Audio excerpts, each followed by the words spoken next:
to October Days here on Neon Trash. Tonight is Amber's pick. Amber, what have you got in store for the crew tonight? I have The Crow. Hell yeah. I specifically wanted Halloween themed, and I really enjoy this movie, and it is on All Hallows Eve. Yes. It is classic. Yeah, I mean, we all love Brandon Lee. I mean, R.I.P. to the man. This movie was prolific when it came out. The soundtrack was off the fucking chain. Yeah, epic is a great way of describing it. I think we all owned it, right? It was, yeah. Oh, yeah. I definitely do. You guys know this routine. Check out the trailer. Pee that shit! Eat the poop. Won't be hard to find this one. We'll be right back, motherfuckers.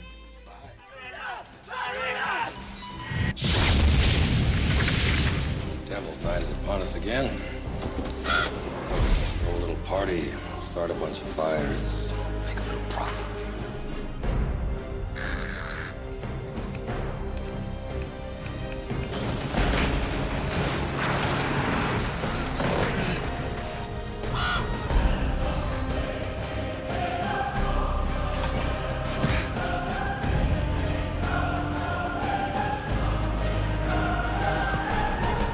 When someone's dead, they can't come back, can they?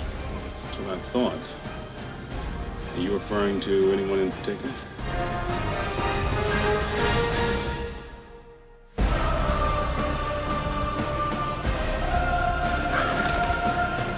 You know, my daddy used to say, every man's got a devil. You can't rest till you find him. Winked at me before he jumped out a fourth-floor window like he had wings.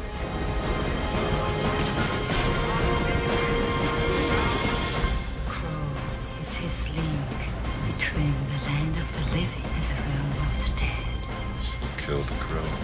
Caw, bang, I'm dead!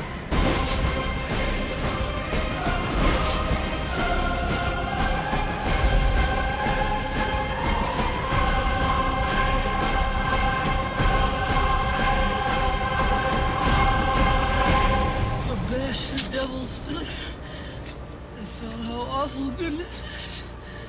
And felt how awful goodness. Okay, everybody, we just got done watching the classic movie The Crow starring Brandon Lee. Revisiting this movie was an absolute fucking treat, mainly because the soundtrack is so prolific, the set designs are through the fucking roof. Everything about this movie on screen just screams the 1990s, and the innovations that they had at their disposal in terms of a production company. You really get that comic book graphic novel sense to the overall movie with the murky atmosphere and that kind of like, you know, drudging gloom and doom soundtrack. You know, it really kind of like sets the stage for you. And not only is the soundtrack itself amazing, but I thought the overall score to this movie really kind of pulled it all together, drew the viewer in, and made you feel something for these characters. You really feel bad for the two main leads that are murdered so horrifically on their wedding night, aka All Hallows Eve, which is... Well, Devil's Night is what they were Well, calling Devil's Night in the film, but yeah, perfect superhero movie for the month of October. I still really like this movie, and it's the soundtrack is one of the main things that I remember, I think, from there. It's funny because there are key points that I remember where I was like, these are what I remember of this movie, and then there were small things that I was like, I didn't catch that before. And during the movie I said, I thought it was more gory than what it was, and he was like, no, it was always like that. I don't know, I just thought a lot of scenes got cut sooner than I remembered them being cut. I still say maybe there's like a different cut out there that maybe you watched at one point. This is one of the quintessential high school movies that the gang and us saw, and it holds up for the most part. I'm gonna say like it's a really great movie, but there are times where it's like it's a little on the hokey side, a little cheesy, but it's like at the time, fucking what? How long ago was this? 1994. I'm just trying to do some math here. So what? 27 years ago? Is that right? I would have been 2. Yeah. Roughly, man. That's Yeah, right. for sure. 27 years ago when we saw this, like, this was like not our anthem, but like this is like the movie that like kind of was. It was just a quintessential teenage movie. Like, it made you feel like a badass too when you watched it. I mean, I watched this, I know, countless times myself back in the day. Me and my buddy Sam would watch either this or like Pulp Fiction or fucking like Star Wars or The Birdcage. Like, it was something like that for us back in the day. But yeah, this one was high up in the rotation. And it's funny to me now watching this again at an even older stage. Because I probably watched this again when I was probably in my mid-20s, you know, so 94, I would have been 14 going on 15, you know, and we watched it a bunch back then, and, you know, I loved it. I was so engrossed by it. We were all The Crow. It was just so epic, dude, you know, it was awesome. It was everything awesome. Great banging soundtrack, you know, just awesome action movie, crazy occult undertones, like, just gritty cinematography. It was just a million things to like about this. And I watched it, like, you know, my mid-20s or so, you know, and I was like, oh my God, this was so cheesy. Like, this was so corny, ghost and drab and fart and fog and bats, man. Like, just fucking, you know, ridiculous, you know. And watching this again when Amber, I saw you pick this, I was actually ecstatic to watch this again because it's been another 15 or so years. So yeah, let's watch this again and see what we get. And man, it was awesome. I was in love with it all over again, really. You know, for a completely new set of reasons, man. I appreciate the scope of the tech they had back then. I appreciate the acting jobs and the actors that I'm seeing this again. You know, and I mean, sure, yeah, some parts were still kind of cheesy and whatnot, but I don't know. That makes me love it that much more at this point. I love it. It was a good movie. Grew up, you know, when it came out, my brother was obsessed with this movie. He grew his hair out long. Everything he did in art class was The Crow. You know, he got the leather duster. He got trench. I mean, he was full blown into it.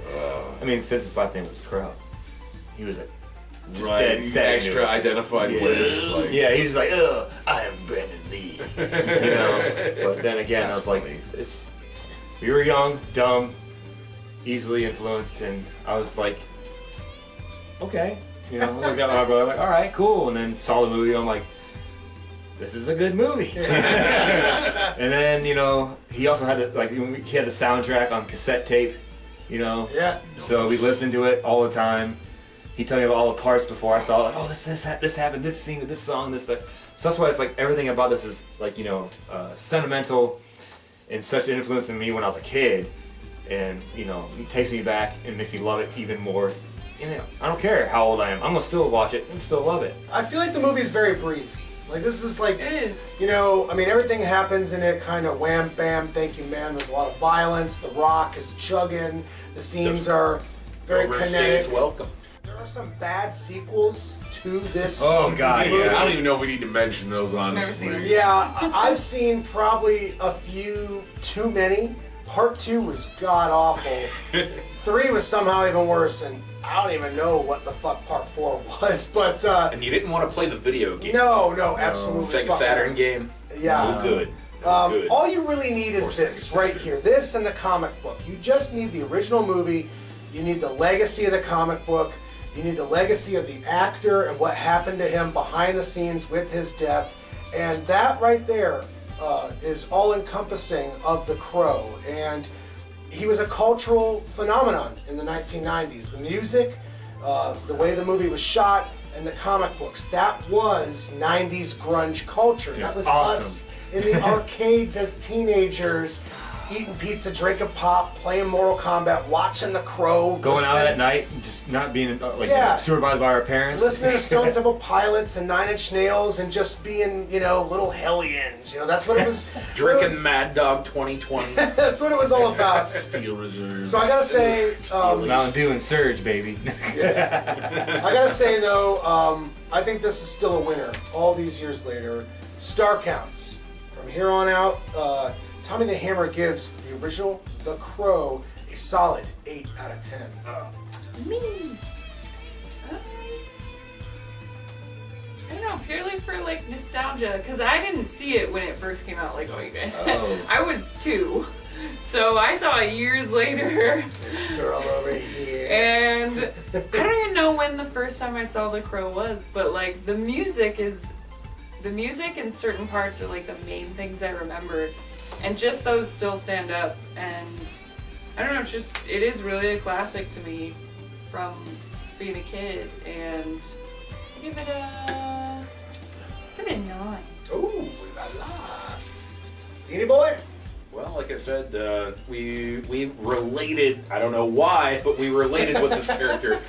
That being said, I'll take a point away for a little hokiness. But that being said, that's still a 9 out of 10. Oh. I give it a 9 out of 10.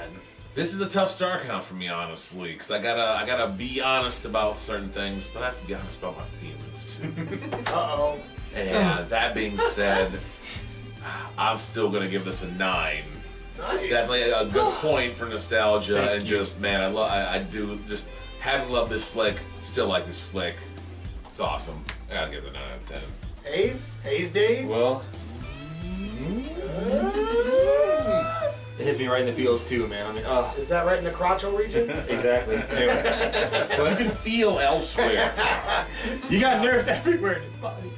Anyway, so yeah, with everything that the shots, the scenes, the actors, the music, the time, the era, and what had happened behind the scenes, with like everything that including all that, I give it a 9, but sentimental value, and then also the one up on Dini, I'm gonna give it a 10. Oh! One up. I don't care. Why you gotta one up me? Check it out. It's really good. Perfect for the month of October and Halloween. I hope it's been informative, motherfucks. Till the next time, tune in to Neon Trash.